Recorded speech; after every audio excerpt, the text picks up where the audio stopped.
নদীর ছোট মাছ তো অনেকেই খেয়েছেন, বাট এটা কিভাবে শিকার করা হয় সেটা কি জানেন?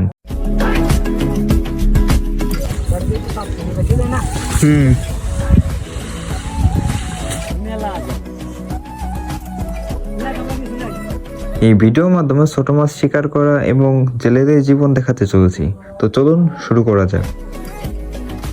প্রথমে নদীর ঘাট থেকে নৌকা ছেড়ে যাওয়া হয় খেওন অর্থাৎ জাল ফেলে মাছ ধরার জায়গায়। আর সামনে যেই দুইজন টানতেছে সেগুলোকে বলা হয় দাঁড়। আর এই টানাও কিন্তু বেশ কষ্টকর। এটা টানার সময় জলের সাথে বাড়ি খেয়ে সুন্দর একটা আওয়াজ হয়।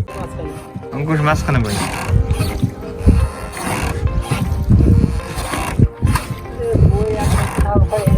আর আমার আপাতত কোনো কাজ নাই, যার কারণে বসে আছি আর নদীর সৌন্দর্য উপভোগ করতেছি। এরপর নদী কূল ধরে আমরা এগোতে থাকি আমাদের গন্তব্যস্থানে। নির্দিষ্ট স্থানে পৌঁছানোর পর কাজ হলো খেওন ঘেরা। অলরেডি খেওন ঘেরা হচ্ছে। খেওন ঘেরা শেষে এখন কাজ হলো জাল টেনে কুলে ওঠানো। খেওন ওঠানোর সময় একজন দেওয়া হয় গোড়া, অর্থাৎ জালের এক প্রান্ত মাটির সাথে মিশে রাখা, যেন মাছ বের হয়ে যেতে না পারে। আর উপরে জাল টেনে ওঠানো হয়।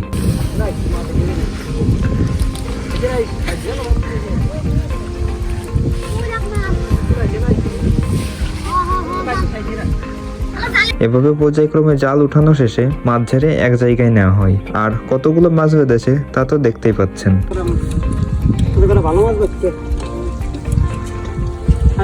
এরপর আরেকটা খেওন দিয়েও মাছ পাই নাই, আগের খেওনের মতোই মাছ পেয়েছি।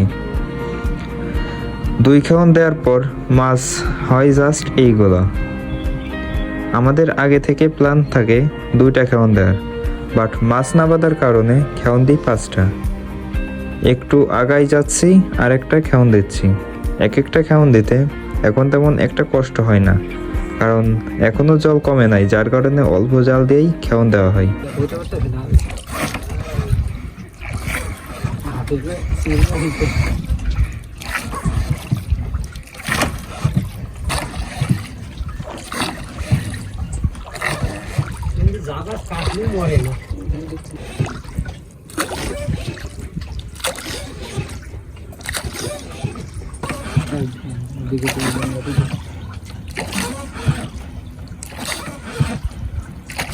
আর সব থেকে বড় কথা, এই কাজে যদি মাছ ভালো বাঁধে তাহলে মনের মধ্যে অনেক আনন্দই লাগে, কিন্তু যদি মাছ না বাঁধে তাহলে খুবই খারাপ লাগে।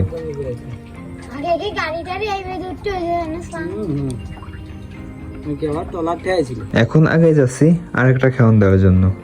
সামনে দুইজন দাও টানতেছে আর আমি মাঝে বসে এই সুন্দর পরিবেশটাকে উপভোগ করতেছি। কিছুদিন আগে আমাদের নদীটা ছিল জলে পরিপূর্ণ, আর এখন জল কমে গেছে, যার কারণে নদীর কূলের পরিবেশটাও বেশ সুন্দর লাগে। আর এইখানে বালি যেহেতু আছে, যেহেতু জল কমতেছে, সেহেতু এক স্তর করে এরকম সিঁড়ির মতো ধাপ অনুসারে নেমে থাকে। এগুলো দেখতে অসাম লাগে।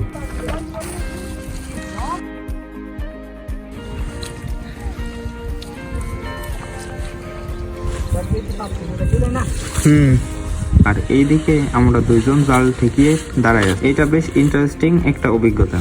এরপর সেই খেওন উঠায় চলে আসি আরেকটা খেওন দিতে। এভাবে মোট 5 খেওন দেই। যদিও প্রথমে আমাদের টার্গেট ছিল 2টা খেওন দেব, মাছ বেশি না বাঁধার কারণে মোট 5টা খেওন দিতে হয়। আসলে এটা অন্যরকম এক অভিজ্ঞতা। আর সব থেকে বেশি কষ্ট হয় লাস্টের খেওনে। এই খেওনটা দেওয়ার পরে চূড়াবালির মধ্যে, যার কারণে পা নিচে দাঁড়াচ্ছিলই না, পা শুধু গেড়ে যাচ্ছিল।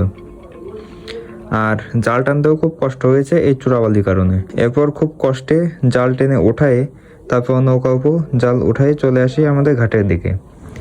আর আজকের ভিডিওটি কেমন লাগলো অবশ্যই কমেন্টে বলে যাবেন। তো ধন্যবাদ সবাইকে, দেখা হবে পরের ভিডিওতে।